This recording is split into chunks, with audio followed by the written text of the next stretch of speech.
उस समय जब राजा कोई निर्णय लेता था तो ध्यान रखिएगा, मंत्रियों पर दृष्टि बाद में जाती थी, धर्माचार्यों पर दृष्टि, जोर से बोलो, पहले जाती। और जो धर्म से जुड़कर के निर्णय लेगा राजा, वो राजनीति नहीं खेलता, वो राजधर्म का पालन करता है। आज तो धर्माचार्य एक तरफ बैठे रहते हैं, और कई बार तो अगर कोई धर्माचार्य गद्दी पर बैठ के धर्म की बात करे तो जानते हो क्या कहते हैं, इन्होंने तो पाखंड फैला दिया बहुत ज्यादा है, ये तो जी गाय को पूजने की बात कर रहे हैं, ये तो ये बात कर रहे हैं, ये तो ये बात कर रहे हैं। मतलब जो पूजने की बात कर रहा है वो राजा गलत है, और जो काटने की बात करे वो सही है। और ये जो काट पीट चलती है फिर ये पशुओं तक सीमित नहीं रहती, फिर ये कब मनुष्यों की गर्दन तक आ जाती है। इसका लाइव टेलीकास्ट अगर देखना हो तो बांग्लादेश में चल रहा है, अभी खत्म नहीं हुआ। अपने धर्माचार्यों से कहा, मुनिवरों आपसे अनुमति चाहता हूं, एक विचार मन में आए, अपने पुत्र को राजा बनाना चाहता हूं, अब बूढ़ा हो चुका हूं, अब ये संभाला नहीं जाता। कहते हैं मुनिवरों ने सुना, तुरंत हाथ उठा दिया, उत्तम उत्तम अति उत्तम। इधर से मंत्रियों की आवाज आ गई, शीघ्रम शीघ्रम सुवस्थ शीघ्रम, इसमें देर मत करो, इस कार्य को तो जितना जल्दी हो सके उतना जल्दी कर दो। मैं कई बार जब इस प्रसंग को पढ़ती हूं तो मुझे याद वो भी पिता आते हैं जो भारत के प्रधानमंत्री भी रहे, उच्च पदों पर भी रहे। कौन? उत्तर प्रदेश में चौधरी चरण सिंह जी, जिन्होंने ये कह दिया था स्पष्ट जनता को, मेरे बेटे को कभी गद्दी मत देना, मेरे बेटे को कभी गद्दी पर मत बैठाना। आप विचार करना, ऐसे भी इतिहास मिलेंगे, पर ये भी इतिहास है कि एक राजा ने अपने मुखारबिंद से निकाला कि मैं अपने बेटे को राजा बनाना चाहता हूं, तो सबने कहा शीघ्र करो शीघ्र करो। कहने का तात्पर्य क्या था? तुम जगह खाली करो और उसे जल्दी से। तो महाराज दशरथ कहते, क्या मैं इतना बुरा राजा था? क्या तुम मेरे राज में इतने दुखी थे कि मुझे तुरंत उतार रहे हो? अरे मैं कह रहा हूं थोड़ा सांस लेके तो समर्थन करो, क्या मैं इतना बुरा राजा? तो सारे धर्माचार्य, सारे मंत्री क्या कहते हैं, आप बुरे राजा नहीं है राजा, आप दयालु हैं, कृपालु हैं, धर्मात्मा है, लेकिन प्रजा तो हमेशा उत्तम से अति उत्तम चाहती है।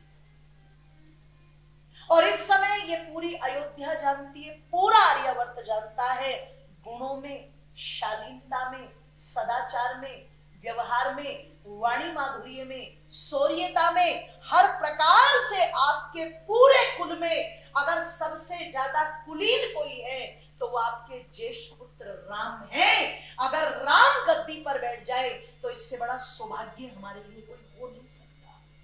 इसलिए इस कार्य को शीघ्र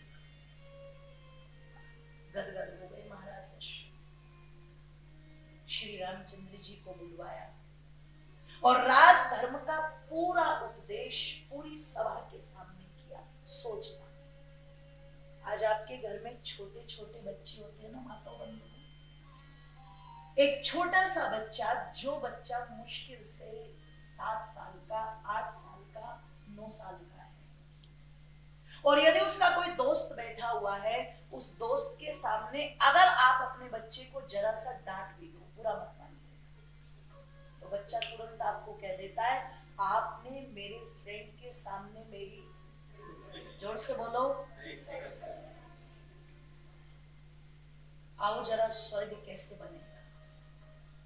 पूरी सभा के सामने घोषणा, और सभा कोई ऐसी हल्की सभा नहीं थी, वो चक्रवर्ती राजा थे महाराज दशरथ। ध्यान रखना, किष्किंधा तक राज्य फैला हुआ था उनका, इसीलिए बाली को राम ने मारा था कि भरत जैसा धर्मात्मा गद्दी पर बैठा है और तुम उसके राज्य में ऐसे पाप करो। पापी, हमने तो सफाई अभियान चला रखा है, हम छोड़ेंगे नहीं किसी को भी। उद्देश्य ही क्या है? धर्म की स्थापना करना। तो मैं कह दूं, चक्रवर्ती राजा, और पूरी सभा के सामने घोषणा कर दी, पूरा राजधर्म का उपदेश कर दिया।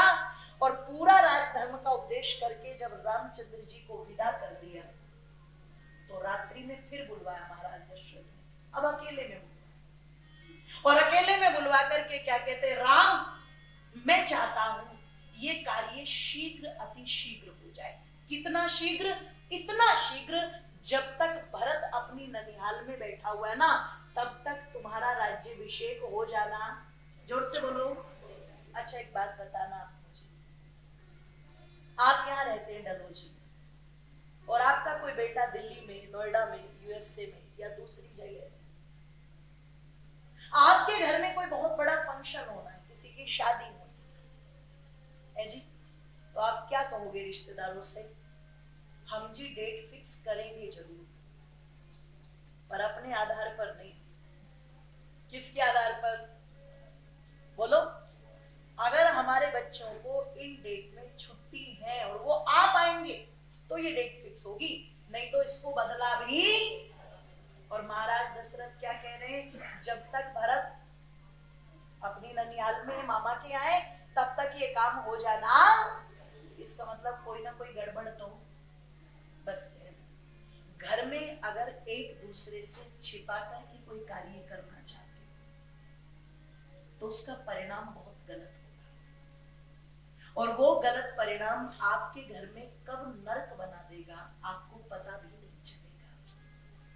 इसलिए घर में कभी भी काना फूसी, जोर से बोलो, नहीं होनी चाहिए। संवाद होनी चाहिए। जहां संवाद है वहां विवाद अपने आप मिट जाते हैं, और जहां संवाद नहीं है वहां विवाद अपने आप खड़े हो जाते हैं।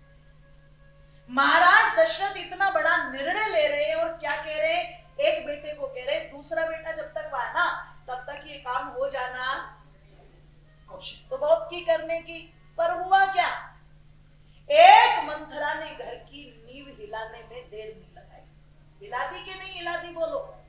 एक मंथरा ने। अच्छा आपके यहाँ तो कोई मंथरा नहीं होगी ना? वैसे ये डिजाइन मिलते सब जगह, पर बच के रहना इनसे। अपने घर परिवारों में इनको कभी घुसने मत देना। ये बहुत मीठी बनकर के आपके परिवार में आती है और कब घर को तोड़ करके चली जाती है हमें पता भी नहीं है। आपका घर है, आपसे बेहतर बाहर वाला उसको कैसे जान सकता है? आपके सास हैं, आपसे ज्यादा उनके व्यवहार को बाहर वाला कैसे बता सकता है? आपके परिवार जन हैं, आपसे बेहतर उनको कौन समझ सकता है? आपको पड़ोस की कोई महिला आकर के नहीं बता सकती कि तुम्हें अपनी सास के साथ कैसे व्यवहार करना चाहिए और तुम्हें इनके साथ कैसे व्यवहार करना चाहिए, और तुम क्या करो और क्या ना करो। कह दो आप आइए, आपका स्वागत, बैठ के अच्छी चर्चा करो, आपका स्वागत। लेकिन अगर आप मुझे ये बताने आइए कि मुझे मेरे घर में किसके साथ क्या व्यवहार करना है, तो कृपया करके दोबारा मेरे घर में बाहर वाला नहीं बताएगा। आप जानते हो आपके परिवार को आप कितने अच्छे से चला सकते